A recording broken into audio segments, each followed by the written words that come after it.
Hello fellow investors. இந்த வீடியோவில் நம்ம 2 கம்பெனிஸ் பற்றின அப்டேட்ஸ் பார்க்க போகிறோம். ஒன்று doctor Reddy and IndusInd bank. Doctor ரெட்டியில் ஒரு சின்ன அப்டேட் தான். இண்டஸ்இண்ட் பேங்கோட குவார்டர்லி ரிசல்ட்ஸை உங்களோட டிஸ்கஸ் பண்ணி ஒரு 5 இயர் ப்ரைஸ் ப்ரெடிக்ஷனும் பண்ண போகிறேன். வாங்க வீடியோக்குள்ளே போகலாம். டாக்டர் ரெட்டியோட ஸ்ரீகாகுளம் பிளான்ட்டில் விஏஐ டேக் வந்து யூஎஸ்எஃப்டிஏ கொடுத்துருக்காங்கன்னு நேற்றுக்கு நியூஸில் வந்திருந்தது. டாக்டர் ரெட்டியும் இதுக்கு ஒரு அஃபிஷியல் டாக்குமெண்ட்டை சப்மிட் பண்ணியிருந்தாங்க. விஏஐங்கிறது வாலண்ட்ரி ஆக்ஷன் இண்டிகேட்டட். யூஎஸ்எஃப்டிஏ அவங்க இன்ஸ்பெக்ஷனை முடிஞ்சதுக்கப்புறம் 3 விதமான டேக் வந்து ஒரு ஃபார்மசூட்டிக்கல் கம்பெனி கொடுப்பாங்க. ஓஏஐ, விஏஐ இல்லை என்ஏஐ. ஓஏஐங்கிறது அஃபிஷியல் ஆக்ஷன் இண்டிகேட்டட். அதாவது அவங்க இன்ஸ்பெக்ஷனில் நிஜமாலே சில இஷ்யூஸ் கண்டுபிடிச்சாங்கன்னா அவங்களோட இன்டர்வென்ஷன் தேவை. யூஎஸ்எஃப்டிஏயோட அத்தாரிட்டிஸ் வந்து ஃபர்தராக இன்டர்வீன் பண்ணி அந்த இஷ்யூவை ரிசால்வ் பண்ணுறதுக்கு அவங்க ஓஏஐ டேக் மாதிரி ஒன்று கொடுப்பாங்க. நாங்கள் வந்து சில இஷ்யூஸ் கண்டுபிடிச்சிருக்கோம், பட் இந்த கம்பெனியே வந்து அதை சீக்கிரமே இன்ஸ்பெக்ட் பண்ணி அதுலேருந்து ரிசால்வ் பண்ணிக்கணுங்கிறதுக்கு பேர் விஏஐ, வாலண்ட்ரி ஆக்ஷன் இண்டிகேட்டட். என்ஏஐங்கிறது நோ ஆக்ஷன் இண்டிகேட்டட். யூஎஸ்எஃப்டிஏ இந்த கம்பெனியை எப்பவும் போல் ஃபங்க்ஷன் பண்ண அலோவ் பண்ணிடுவாங்க. நோ இஷ்யூஸ் ஃபவுண்ட் அப்படிங்கிறதுக்கு தான் என்ஏஐ வந்து டேகாக கொடுப்பாங்க. டாக்டர் ரெட்டிக்கு வாலண்ட்ரி ஆக்ஷன் இண்டிகேட்டட் தான் கொடுத்துருக்காங்க. ஸோ இது பெரிய இஷ்யூ இல்லை. இது நிறையா ஃபார்மசூட்டிக்கல் கம்பெனிஸில் அடிக்கடி நடக்கிற ஒரு விஷயம் தான். ஸோ இதனால் கம்பெனிக்கும் எந்த பெரிய பாதிப்பும் இல்லை. யூஎஸ்எஃப்டிஏ அப்சர்வேஷனில் ஏதாவது இஷ்யூ கண்டுபிடிச்சி ஓஏஐ கொடுத்தா மட்டும்தான் அதில் மைனர் இஷ்யூஸ் இருக்க வாய்ப்பு இருக்குது. ஓஏஐ கொடுத்து கம்பெனிஸ் ரெக்கவர் ஆனதே நம்ம வந்து பாஸ்ட்டில் பார்த்துருக்கோம். ஸோ இது வந்து பெரிய கன்சர்னிங் ஃபேக்டர் இல்லை. நம்ம இண்டஸ்இண்ட் பேங்கோட குவார்டர்லி ரிசல்ட்ஸ் பார்த்துட்டு அவங்க என்னெல்லாம் அப்டேட்ஸ் கொடுத்துருக்காங்க அதை பார்த்துட்டு ஒரு 5 இயர் ப்ரைஸ் ப்ரெடிக்ஷனும் பண்ணலாம். இண்டஸ்இண்ட் பேங்க் வந்து 5th largest private bank in India. அவங்க 3,25,000 crore லோன்ஸ் வந்து ப்ரொவைட் பண்ணியிருக்காங்க. 3,89,000 crores வந்து டெபாசிட்ஸாக வந்து வாங்கியிருக்காங்க. மொத்தம் 42 மில்லியன் கஸ்டமர்ஸ் வந்து சர்வ் பண்ணுறாங்க. அவங்க லோன் மிக்ஸ் பார்த்திங்கன்னா 60:40 ரேஷியோவில் ப்ரொவைட் பண்ணிகிட்ருக்காங்க. 60% ரீட்டெயில் அண்ட் 40% ஹோல்சேல். இவங்க காசா ரேஷியோ 31% இருக்குது. இது இங்கேருந்து இன்னும் கொஞ்சம் இம்ப்ரூவ் ஆனால் பெட்டராக இருக்கும். காசா ரேஷியோவும் நம்ம ஏற்கனவே நிறையா வீடியோஸில் டிஸ்கஸ் பண்ணியிருக்கோம். Current account savings account ratio. மொத்த டெபாசிட்ஸில் எவ்வளோ டெபாசிட்ஸ் கரண்ட் அக்கௌண்ட் சேவிங்ஸ் அக்கௌண்ட்டில் வந்து விழுதுங்கிறது தான் காசா ரேஷியோ. ஸோ இவங்க 100 ரூபாய் இவங்களுக்கு டெபாசிட்டாக வந்ததுன்னா 31 rupees தான் வந்து காசா கரண்ட் அக்கௌண்ட் சேவிங்ஸ் அக்கௌண்ட்டில் போய் விழுது. கரண்ட் அக்கௌண்ட் சேவிங்ஸ் அக்கௌண்ட்டில் விழுந்தால் ஒரு பேங்க்குக்கு நல்லது. ஏன்னா அவங்க அதுக்கு கொடுக்க வேண்டிய இன்ட்ரெஸ்ட் ரேட் கம்மியாக இருக்கும். டேர்ம் டெபாசிட்ஸோ இல்லை எஃப்டி, ஆர்டிக்கு போனால் அவங்க கொடுக்க வேண்டிய இன்ட்ரெஸ்ட் ரேட் அதிகமாக இருக்கும். இது வந்து பேசிக் பேங்கிங் நாலேஜ் தான். அவங்களோட டோட்டல் லோன் புக்கில் 29% வெஹிக்கிள் ஃபினான்ஸ். இண்டஸ்இண்ட் பேங்க் மேஜராக வெஹிக்கிள் ஃபினான்ஸ் லோன் தான் வந்து அதிகமாக ஃபோக்கஸ் பண்ணுறாங்க. 7% வந்து மைக்ரோ ஃபினான்ஸில் இருக்குது. ஜெம்ஸ் அண்ட் ஜுவல்லரி வந்து 3% வந்து மென்ஷன் பண்ணியிருக்காங்க. இவங்களோட எல்சிஆர் லிக்விடிட்டி கவரேஜ் ரேஷியோ வந்து 132%க்கு மேலே இருக்குது. இது வந்து ரெகுலேட்டரி ரிக்குவயர்மெண்ட்டோட அதிகம்னு மென்ஷன் பண்ணியிருக்காங்க. அப்புறம் இவங்க ப்ரொவிஷன் கவரேஜ் ரேஷியோ 72%ல் இருக்குது. அசட் குவாலிட்டி வந்து குவார்டர் ஆன் குவார்ட்டர் வந்து இம்ப்ரூவ் பண்ணியிருக்காங்க. பட் ஓவராலாக ஒரு டிக்ளைனிங் ஸ்டேட்டில் தான் இருக்குது. ஜிஎன்பிஏ 3.6%, என்என்பிஏ 1.04%. கிராஸ் நான் பர்ஃபார்மிங் அசட்ஸ், நெட் நான் பர்ஃபார்மிங் அசட்ஸ். இவங்களோட நெட் இன்ட்ரெஸ்ட் மார்ஜின் வந்து 3.32%ல் இருக்குது. லோன்ஸ்லேருந்து கலெக்ட் பண்ணுற இன்ட்ரெஸ்ட் அண்ட் இவங்க டெபாசிட்ஸ்க்கு கஸ்டமர்ஸ்க்கு கொடுக்குற இன்ட்ரெஸ்ட் கம்பேர் பண்ணி இவங்களுக்கு மீதி இருக்கிற நெட் இன்ட்ரெஸ்ட் மார்ஜின் எவ்வளோங்கிறது தான் இந்த ரேஷியோ.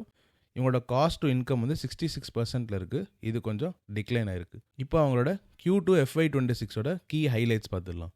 இவங்க லோன்ஸ் வந்து 9% இயர் ஆன் இயர் டிக்ளைனாக இருக்குது. 2% குவார்டர் ஆன் குவார்ட்டர் டிக்ளைனாக இருக்குது. இவங்க கொடுக்குற மொத்த லோன்ஸ் வந்து கொஞ்சம் கம்மியாக இருக்குது. 3,25,881 crores லோன்ஸ் இந்த குவார்ட்டரில் ப்ரொவைட் பண்ணியிருக்காங்க. டெபாசிட்ஸுமே 6% year on year and 2% quarter on quarter டிக்ளைனாக இருக்குது. 3,89,600 crores இவங்களுக்கு டெபாசிட்ஸாக வந்து விழுந்திருக்கு. அதில் காசாக பார்த்தீங்கன்னா 1,19,771 crores தான். மொத்த 3,89,000 crore டெபாசிட்ஸில் 1,19,000 மட்டும் தான் கரண்ட் அக்கௌண்ட் சேவிங்ஸ் அக்கௌண்ட்டில் இருக்குது. இந்த ரேஷியோ வந்து இம்ப்ரூவ் ஆனால் தான் ஒரு பேங்க்குக்கு நல்லது. 31%ல் இருக்குன்னு நம்ம பார்த்துருந்தோம். டேர்ம் டெபாசிட்ஸ் தான் நிறையா இருக்குது. 2,69,829 crores. இதுக்கு இவங்க கொடுக்க வேண்டிய இன்ட்ரெஸ்ட் காசாக கொடுக்க வேண்டிய இன்ட்ரெஸ்ட்டோட ஆப்வியஸ்லி அதிகமாக இருக்கும். அதனால இவங்க காஸ்ட் ஆஃப் ஃபண்ட்ஸ் அதிகமாக இருக்குது. காஸ்ட் டு இன்கமும் கொஞ்சம் அதிகமாக இருக்குது. நெட் இன்ட்ரெஸ்ட் இன்கம் பார்த்தீங்கன்னா 4,409 crores. இவங்க லோன்ஸ்லேருந்து டோட்டலாக கேதர் பண்ணுற இன்ட்ரெஸ்ட் அண்ட் இவங்க டெபாசிட்ஸ் கொடுக்குற இன்ட்ரெஸ்ட் இது ரெண்டுத்தோட சர்ப்ளஸ் தான் வந்து நெட் இன்ட்ரெஸ்ட் இன்கம். பட் இது ட்ரெஜெக்டரியாக பார்க்கும்போது டிக்ளைன் ஆகிட்டு தான் வருது. 18% year on year and 5% quarter on quarter decline ஆயிருக்கு. அதர் இன்கமில் 1,651 crores இருக்குது. 24% year on year and 23% quarter on quarter decline இருக்குது. ரெவென்யூமே வந்து 20% year on year and 11% quarter on quarter decline இருக்குது, 6060 crores. Operating profit 2047 crores, but year on year சிக்னிஃபிகண்டாக decline இருக்குது, 43% and 20% quarter on quarter. Net profit அவங்க இந்த தடவை loss வந்து புக் பண்ணியிருக்காங்க, 437 crores. ஸோ இது வந்து நாட் அப்ளிகபிள். நம்ம முக்கியமாக பார்க்க வேண்டியது, இந்த பேங்க் வந்து ஒரு பெரிய ரீஸ்ட்ரக்சரிங் ஃபேஸில் இருக்குது. அவங்களோட என்டையர் மேனேஜ்மெண்ட்டே ரீகன்ஸ்ட்ரக்ட் பண்ணி அவங்க இங்கேருந்து ரிவைவ் ஆகிறதுக்கு பிளான் பண்ணிகிட்ருக்காங்க. அவங்க மேனேஜ்மெண்ட் டீமை ஸ்ட்ரென்தன் பண்ணிகிட்ருக்காங்க. புது சிஇஓ ராஜீவ் ஆனந்த் இதை ப்ராப்பராக வந்து பிளான் பண்ணி பண்ணிகிட்ருக்காரு. இதுக்கப்புறம் பாஸ்டில் நடந்த மாதிரி எந்த விதமான டிஸ்கிரிப்பன்சிஸ் நடக்கக்கூடாதுன்னு அதுக்காக ஒரு தனி டீம் அமைச்சும் வந்து இதை மேல் பார்வை பார்த்துட்ருக்காரு. ஸோ இண்டஸ்இண்ட் பேங்க்கோட இந்த குவார்ட்டரோ அடுத்த குவார்ட்டரோ இல்லை அதுக்கு அடுத்த குவார்ட்டரோட பெர்ஃபார்மன்ஸ் வச்சு நம்ம ஜட்ஜ் பண்ணக்கூடாது. இவங்க ஒரு டேர்ன் அரவுண்ட் பிளேயில் இருக்காங்க. இது நடக்க சில குவார்ட்டர்ஸ் ஆகும். இண்டஸ்இண்ட் பேங்க் நம்மளுக்கு இன்னும் கொஞ்சம் டைம் கொடுக்கும். நம்மளால் முடிஞ்ச அளவுக்கு ஒரு நல்ல பொசிஷன் பில்ட் பண்ணணும்னா ஃபியூச்சர் ரிட்டர்ன்ஸ் நிறையாவே இருக்கிறதுக்கான வாய்ப்பு இருக்குது. இது ஃபினான்ஷியல் அட்வைஸ் இல்லை, என் பர்சனல் ஒப்பீனியன் மட்டும்தான். கீ ரேஷியோஸ் பார்த்தீங்கன்னா நெட் இன்ட்ரெஸ்ட் மார்ஜின் ஆடி பார்த்துருந்தோம், பட் இது சிக்னிஃபிகண்டாக டிக்ளைன் இருக்குது. இவங்க நெட் இன்ட்ரெஸ்ட் மார்ஜின் 4% மேலே இருந்தது, இப்போ வந்து 3.32% தான் இருக்குது. ரிட்டர்ன் ஆன் அசட்ஸுமே வந்து -0.33%, சிக்னிஃபிகண்டாக year on year and quarter on quarter decline இருக்குது. 1.3% இயர் ஆன் இயர் டிக்ளைன் இருக்குது, 0.78% குவார்டர் ஆன் குவார்டர் டிக்ளைன் இருக்குது. ரிட்டர்ன் ஆன் ஈக்விட்டியும் -2.68%, 10% year on year decline and 6% quarter on quarter decline. Cost to income 66% increase ஆகிருக்கு, 14% year on year and 3.99% quarter on quarter increase ஆகிருக்கு. இது குறைஞ்சாதான் இந்த பேங்க்குக்கு நல்லது. Net NPA 1.04%, quarter on quarter கம்மியாக இருக்குது. ஸோ இது ஒரு நல்ல சைன் தான், பட் இயர் ஆன் இயர் வந்து சிக்னிஃபிகண்ட்டாக இன்க்ரீஸ் ஆகிருக்கு, கிட்டத்தட்ட 0.4% வந்து இன்க்ரீஸ் ஆகிருக்கு. இப்போ நம்ம இவங்க லோன் புக்கோட மிக்ஸை கொஞ்சம் டீட்டெயில்டாக பார்ப்போம். கன்சியூமர் அண்ட் கார்பரேட்டுக்கு இவங்க லோன்ஸ் ப்ரொவைட் பண்ணுறாங்க. 60% வந்து ரீட்டைலுக்கு ப்ரொவைட் பண்ணுறாங்க, 40% வந்து கார்பரேட்ஸ்க்கு ப்ரொவைட் பண்ணுறாங்க. நீங்கள் இயர் ஆன் இயர் பார்க்கும்போது இவங்க கொஞ்சம் கொஞ்சமாக ரீட்டைல் சைடுக்கு ஷிஃப்ட் ஆகுது நம்மளுக்கு தெரியுது. 53-47 இருந்த ரேஷியோ இப்போ 60-40 வந்து மாறி இருக்கு. இந்த 60ங்கிறது இன்னும் ஃபர்தராக இம்ப்ரூவ் ஆனால் இவங்களோட ஃபியூச்சர் க்ரோத் இன்னுமே பெட்டராக இருக்க வாய்ப்பு இருக்குது. கார்பரேட்டோட 40%ஓட ஸ்ப்ளிட்டு கொடுத்துருக்காங்க. 22% large corporates, 14% mid corporates and 4% small corporates. இதுதான் வந்து கார்பரேட்டுக்கு இவங்க கொடுக்குற லோன் மிக்ஸ். கன்சியூமரில் பார்க்கும்போது 60%ல் 29% வந்து வெஹிக்கிள் ஃபினான்ஸ் தான். அதில் அவங்க commercial vehicle, passenger vehicle, small commercial vehicle இந்த மாதிரி ஸ்ப்ளிட் பண்ணி கொடுத்துருக்காங்க. நான் வெஹிக்கிள் ஃபினான்ஸில் business banking, loan against property, credit cards, personal loans, merchant advances, home loans and அதர்ஸ்னு அவங்க 24% வந்து லோன்ஸ் கொடுக்குறாங்க. மீதி 7% வந்து மைக்ரோ லோன்ஸ்.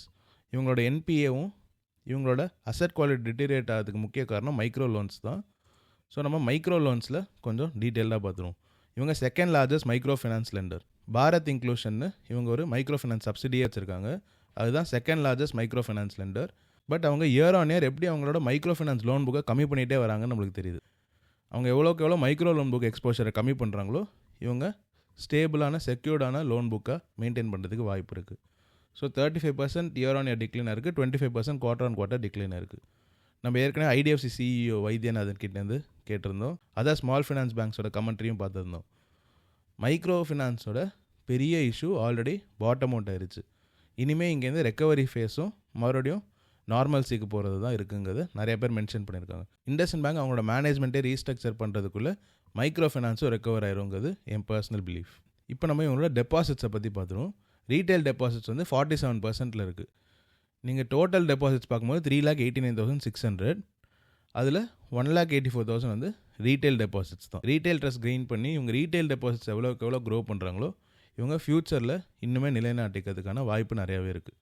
இவங்க cost of deposits quarter on குவார்ட்டரும் டிக்ளைன் இருக்குது, இயர் ஆன் இயரும் டிக்ளைன் இருக்குது.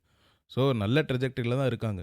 பட் இவங்க காஸ்ட் ஆஃப் டெபாசிட்ஸ் இன்னுமே கம்மியானால் தான் இவங்க பெட்டராக பர்ஃபார்ம் பண்ண முடியும். இவங்களோட காசா ரேஷியோவும் நம்ம பார்த்துருவோம். அதில் கரண்ட் அக்கௌண்ட்டில் எவ்வளோ இருக்குது, சேவிங்ஸ் அக்கௌண்ட்டில் எவ்வளோ இருக்குங்கிறதையும் தனித்தனியாக காமிச்சிருக்காங்க. இவங்க கரண்ட் காசா ரேஷியோ 31% நம்ம ஆடி பார்த்துருந்தோம். அதாவது டோட்டல் டெபாசிட்ஸில் 31% வந்து கரண்ட் அக்கௌண்ட் சேவிங்ஸ் அக்கௌண்ட்டில் வந்து விழுது. அந்த 31%ல் சேவிங்ஸ் அக்கௌண்ட்டில் 23% அண்ட் 8% வந்து கரண்ட் அக்கௌண்ட்டில் வந்து விழுந்திருக்கு. கரண்ட் அக்கௌண்ட்டில் இவங்க பே பண்ண வேண்டிய இன்ட்ரெஸ்ட் வந்து நில். பட் சேவிங்ஸ் அக்கௌண்ட்டில் ஒரு மினிமலான இன்ட்ரெஸ்ட் ரேட் கட்டிகிட்டு இருப்பாங்க. ஸோ இந்த ரேஷியோ 31% வந்து இன்னுமே இம்ப்ரூவ் ஆச்சுன்னா இவங்க பர்ஃபார்மன்ஸ் பெட்டர் ஆகுங்கிறது காமன் சென்ஸ் தான். இவங்க லிக்விடிட்டி கவரேஜ் ரேஷியும் ரெகுலேட்டரி ரிக்வயர்மெண்ட்ஸோட அதிகமாக இருக்குன்னு மென்ஷன் பண்ணியிருக்காங்க. 132% இருக்குது கரண்ட்டாக. இயர் ஆன் இயர் வந்து க்ரோ பண்ணியிருக்காங்க. 118%லேருந்து 132% தான் வந்து இம்ப்ரூவ் பண்ணியிருக்காங்க. இப்போ நம்ம நான் பர்ஃபார்மிங் அசெட்ஸில் இருக்கிற மூவ்மெண்ட்டை பார்த்தோன்னா இவங்களோட அசெட் குவாலிட்டி பற்றி கொஞ்சம் டீட்டெயிலாக தெரிஞ்சுக்கலாம். இவங்களோட total gross NPA 2662 crores in corporate sector. கன்சியூமரில் 9396 crores. பட் இவங்க 9396 ரிப்போர்ட் பண்ணுறதுக்கு காரணமே வந்து 2500 crores வந்து ரைட் ஆஃப் பண்ணியிருக்காங்க. ஸோ இவங்க ஓவரால் GNPA இம்ப்ரூவ் ஆன மாதிரி காட்டியிருக்காங்க. பட் இவங்க இந்த ரைட் ஆஃப்ஸே பண்ணாமலோ இல்லை ரைட் ஆஃப்ஸை வந்து கம்மி பண்ணியிருந்தாங்கன்னா இவங்க GNPA ஆக்சுவலி குவார்டர் ஆன் குவார்டருமே டிக்ளைன் தான் இருக்கும். அகெயின் சொல்கிறேன், இண்டஸ்இண்ட் பேங்க் வந்து ஒரு ரிவைவல் ஃபேஸில் இருக்குது. மேனேஜ்மெண்ட் வந்து ரீஸ்ட்ரக்சரிங் ஃபேஸில் இருக்காங்க. இவங்களோட கரண்ட் பர்ஃபார்மன்ஸ் வச்சோ இல்லை அடுத்த 1 or 2 quarters பர்ஃபார்மன்ஸ் வச்சோ ஜட்ஜ் பண்ணோன்னா இதில் இன்வெஸ்ட் பண்ணுறதே வந்து அர்த்தம் இல்லாமல் போயிடும்.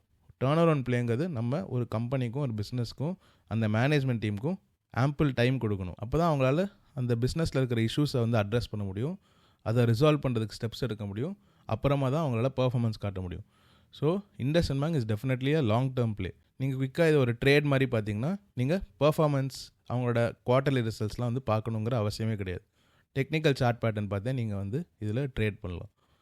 But IndusInd bank turn around பிளேயில் நீங்கள் இன்வெஸ்ட் பண்ணணும்னு நினச்சிங்கன்னா கண்டிப்பாக ஒரு லாங் டேர்ம் பெர்ஸ்பெக்டிவில் இருந்தால் மட்டும்தான் இன்வெஸ்ட் பண்ணணும். ஸோ இவங்களோட கிராஸ் NPA 3.6% இருக்குது.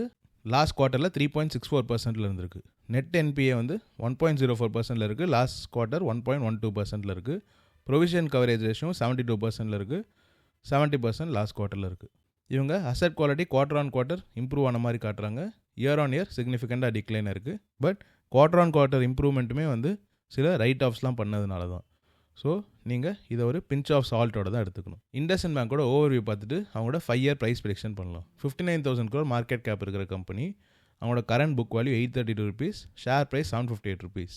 ஸோ அவங்க ப்ரைஸ் டு புக் வேல்யூ 0.9, அதாவது அவங்களோட புக் வேல்யூவோட 0.9 டைம்ஸில் தான் வந்து அவங்க ட்ரேட் ஆகிட்டு இருக்காங்க. மற்ற எல்லா மெட்ரிக்ஸும் பார்க்கணுங்கிற அவசியம் இல்லை, ஏன்னா அவங்க லாஸ் வேறு புக் பண்ணியிருக்காங்க. நம்ம ப்ரெசென்ட் இண்டஸ்இண்ட் பேங்கோட பர்ஃபார்மன்ஸ்க்காக இன்வெஸ்ட் பண்ண போகிறது. ஃபியூச்சர் இண்டஸ்இண்ட் பேங்கோட ரிவைவல் அவங்களோட ரெக்கவரிக்காக நம்ம இன்வெஸ்ட் பண்ண போகிறோம். இது வந்து இண்டஸ்இண்ட் பேங்கோட லாஸ்ட் 5 yearsோட price to book and book value chart. இந்த 5 yearsல தான் இவங்க நிறைய இஷ்யூஸ் கோ த்ரூ பண்ணியிருக்காங்க. ஸோ இந்த ஃபேஸில் இவங்க பர்ஃபார்மன்ஸ் வச்சு தான் நம்ம வந்து ப்ரைஸ் ப்ரெடிக்ஷன் பண்ண போகிறோம். இவங்களோட வேர்ஸ்ட் ஃபேஸ்லேயே இவங்க பொட்டென்ஷியல் கெயின்ஸ் எவ்வளோ இருக்குன்னு நம்ம கால்குலேட் பண்ணோன்னா நம்மளுக்கு வேர்ஸ்ட் கேஸ் சினாரியோ கிடச்சிரும். இருக்கிறதுலே பேர் கேஸில் நம்ம இவங்க எவ்வளோ ரிட்டர்ன்ஸ் கொடுக்க வாய்ப்பு இருக்குங்கிறது கிடச்சிரும். ஸோ இவங்களோட median price to book ratio for the last 5 years வந்து 1.8, அதாவது ஆவரேஜாக இவங்க ட்ரேட் ஆகிட்டு இருந்த ப்ரைஸ் டு புக் ரேஷியோ 1.8, கரண்ட்டாக 0.9 இருக்காங்க. எக்ஸாக்டாக 50% டிஸ்கவுண்ட்டில் அவங்க ட்ரேட் ஆகிட்டு இருக்காங்க. இப்போ இண்டஸ்இண்ட் பேங்கோட 5 year ப்ரைஸ் ப்ரெடிக்ஷன் பண்ணுறதுக்கு அவங்க புக் வேல்யூவை என்ன ரேட்டில் க்ரோ பண்ணியிருக்காங்கன்னு கால்குலேட் பண்ணால் தான் இந்த ப்ரைஸ் ப்ரெடிக்ஷனை பண்ண முடியும். Q2 FY21 அப்புறம் அவங்க ரிப்போர்ட் பண்ண புக் வேல்யூ பர் ஷேர் வந்து 524.35 rupees, எக்ஸாக்ட்லி 5 years பேக். இப்போ நடந்த குவார்ட்டர்லி ரிசல்ட்ஸ்க்கு அப்புறம் அவங்க ரிப்போர்ட் பண்ணது, அதாவது Q2 FY26 அப்புறம் அவங்க ரிப்போர்ட் பண்ண book value 832 rupees per share. அதாவது 524.35 புக் வேல்யூவை 832 rupees per share book value அவங்க க்ரோ பண்ணதுக்கு எடுத்த டைம் 5 years. இதை CAGR கால்குலேட்டரில் போடும்போது 9.67% கிடைக்குது. ஸோ அவங்க புக் வேல்யூ க்ரோத் ரேட் நான் அப்ராக்சிமேட்டாக 9.6% எடுத்திருக்கேன். அவங்களோட 5 year median price book ratio 1.8 நம்ம பார்த்துருந்தோம். இப்போ நான் என்னோட 5 year ப்ரைஸ் ப்ரெடிக்ஷன் உங்களோட ஷேர் பண்ண போகிறேன். 9.6% CAGR அவங்க புக் வேல்யூ க்ரோ பண்ணுறாங்கன்னு அசியூம் பண்ணி இந்த ப்ரைஸ் ப்ரெடிக்ஷனை பண்ண போகிறேன். அதாவது லாஸ்ட் 5 years அவங்க புக் வேல்யூ க்ரோ பண்ணிட்டு இருந்த அதே ரேட்லேயே நெக்ஸ்ட் 5 yearsம் க்ரோ பண்ணுவாங்கங்கிற அசம்ஷனில் இந்த ப்ரெடிக்ஷனை பண்ண போகிறேன். நான் ஏன் இந்த க்ரோத் ரேட் எடுத்திருக்கேன், ஏன் இந்த டைம் ஃப்ரேம் எடுத்திருக்கேன்னு ஆல்ரெடி மென்ஷன் பண்ணியிருக்கேன். இது வந்து அவங்களோட வேர்ஸ்ட் பர்ஃபார்மிங் ஃபேஸ். ஸோ நம்மளுக்கு பேர் கேஸோட அவுட்கம் கிடைக்க வாய்ப்பு இருக்குது. ஸோ 832 rupees புக் வேல்யூ இருக்கிற இண்டஸ்இண்ட் பேங்க் நெக்ஸ்ட்டு 5 yearsக்கு 9.6% CAGRல க்ரோ பண்ணாங்கன்னா அவங்க ஃபியூச்சர் புக் வேல்யூ 1315.76 இருக்கும். இதை நம்ம ஒரு அசைன்டு ப்ரைஸ் டு புக் ரேஷியோட மல்டிப்ளை பண்ணோன்னா நம்மளுக்கு ஃபியூச்சர் ஷேர் ப்ரைஸ் கிடைக்கும். நான் வந்து அவங்களோட கரண்ட் ப்ரைஸ் டு புக் ரேஷியோவே யூஸ் பண்ணி மல்டிப்ளை பண்ண போகிறேன். நான் ஏன் current price to book ratio use பண்ணுறேன்னா இண்டஸ்இண்ட் பேங்க் ரெக்கவர் ஆகி ரிவர்ஷன் டு த மீன் நடந்து 1.8 ட்ரேட் ஆகவும் வாய்ப்பு இருக்குது. பட் நம்ம பேர் கேஸ் கால்குலேஷன் பண்ணுறதுனால நான் worst case scenario worst case அவுட்கமாக எடுத்து கால்குலேட் பண்ண போகிறேன். 1315 into 0.9 1184.1 rupees வந்து இண்டஸ்இண்ட் பேங்க் 5 yearsக்கு அப்புறம் ட்ரேட் ஆக வாய்ப்பு இருக்குது. இந்த பர்டிகுலர் மெட்ரிக்ஸ் இந்த பர்டிகுலர் அவுட்கம்ஸ்லாம் நடந்தது. பட் இண்டஸ்இண்ட் பேங்க் ரெக்கவரி ஃபேஸை தாண்டி பர்ஃபார்மன்ஸ் காட்டினதுக்கப்புறம் இதே ப்ரைஸ் டு புக் ரேஷியோவில் ட்ரேட் ஆகுமான்னு கேட்டிங்கன்னா என் பர்சனல் ஒப்பீனியன் படி கண்டிப்பாக இருக்காது. இவங்க 5th லார்ஜஸ்ட் ப்ரைவேட் பேங்க். இவங்களுக்கு கண்டிப்பாக மார்க்கெட் ஒரு ப்ரீமியம் கொடுக்க தான் செய்யும். மறுபடியும் அவங்க 1.82 ப்ரைஸ் டூக்கு போகாமல் இருந்தாலும் கண்டிப்பாக 0.9 விட அதிகமாக ட்ரேட் ஆக வாய்ப்பு இருக்குது. புக் வேல்யூவை விட அதிகமாக ட்ரேட் ஆகிறதுக்கான வாய்ப்பு நிறையாவே இருக்குது. கரண்ட் ஷேர் ப்ரைஸ் 758லேருந்து இந்த பர்டிகுலர் அவுட்கமில் 56% அப்சைட் இருக்குது. சிஏஜிஆர் பார்த்தீங்கன்னா 9.33%. வேர்ஸ்ட் அவுட்கம்ஸ்லாம் நான் போட்டு கேல்குலேட் பண்ணி பார்க்கும்போது இவங்க 9.33% காம்பவுண்டட் ஆனுவல் ரிட்டர்ன்ஸ் தராங்க. But IndusInd bank reversion to the mean நடந்து 1.8 ட்ரேட் ஆனாங்கன்னா, இதே புக் வேல்யூ க்ரோத் ரேட்டில் க்ரோ பண்ணாங்கன்னா அவங்க ஃபியூச்சர் ஷேர் ப்ரைஸ் நான் கேல்குலேட் பண்ணதை விட டபுளாக இருக்கும். அப்போ அவங்களோட கெயின் பர்சன்டேஜும் சிஏஜியும் எவ்வளோ இருக்குன்னு நீங்களே கேல்குலேட் பண்ணி பார்த்துக்கோங்க. நீங்கள் உங்களோட மோஸ்ட் அப்ராப்ரியேட் அவுட்கம் அவங்க என்ன ரேட்டில் அவங்க புக் வேல்யூவை க்ரோ பண்ணுவாங்கன்னு நினைக்கிறீங்கன்னு கமெண்ட் செக்ஷனில் சொல்லுங்கள். என்ன ப்ரைஸ் டு புக் ரேஷியோவில் அவங்க 5 இயர்ஸ்க்கு அப்புறம் ட்ரேட் ஆவாங்கன்னு நினைக்கிறீங்கன்னு நீங்கள் கமெண்ட் செக்ஷனில் சொல்லுங்கள். நீங்கள் உங்களோட ஓன் கேல்குலேஷன் பண்ணி இண்டஸ்இண்ட் பேங்க் 5 இயர்ஸ்க்கு அப்புறம் என்ன ஷேர் ப்ரைஸில் ட்ரேட் ஆவாங்கன்னு கமெண்ட் செக்ஷனில் சொல்லுங்கள். இந்த வீடியோ உங்களுக்கு யூஸ்ஃபுல்லாக இருந்தால் லைக் பண்ணுங்கள், ஷேர் பண்ணுங்கள், இந்த சேனலுக்கு சப்ஸ்கிரைப் பண்ணி என்ன சப்போர்ட் பண்ணுங்கள். Thank you so much.